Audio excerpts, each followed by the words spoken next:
Dans le cadre de notre nouveau plan stratégique ECOS 2025, nous avons lancé une école de la transition écologique et sociale.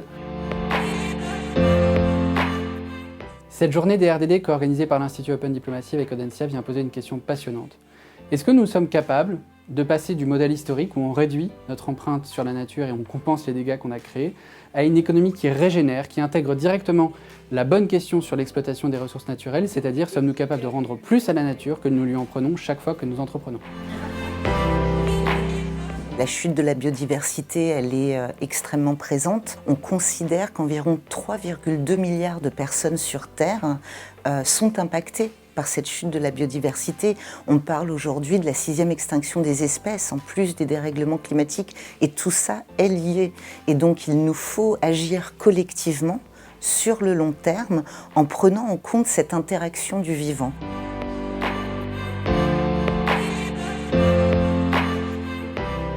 Le principal foyer de biodiversité, avec 80% de la biodiversité terrestre qui est en forêt, et je crois qu'il faut voir les forêts plus comme un levier de transformation de notre modèle économique en étant finalement le principal levier d'une bioéconomie circulaire plutôt que d'un moyen de compenser ces émissions de CO2.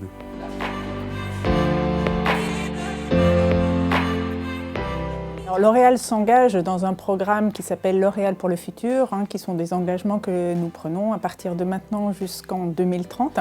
Nous nous engageons à cet horizon d'avoir 95% de nos matières premières qui sont issues de bioressources ou de minéraux abondants ou de matériaux issus de procédés circulaires. Je pense que ce qui serait intéressant, c'est de faire de cette notion de responsabilité élargie du producteur, que Citeo gère dans le domaine des emballages ménagers en France, une solution à l'échelle mondiale.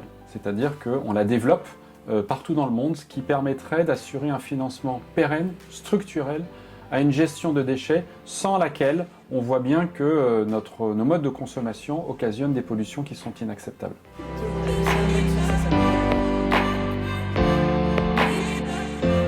Nous, l'objectif chez AXA, c'est vraiment d'intégrer la biodiversité maintenant dans nos décisions d'investissement et dans nos décisions aussi d'assurance. Et donc pour ça, on a appelé en 2019 à créer la Task Force for Nature-Related Disclosure, c'est-à-dire l'idée c'est de créer, l'objectif c'est de créer un cadre mondial avec des méthodologies en prenant en compte les enjeux sur les espèces, la faune et la flore.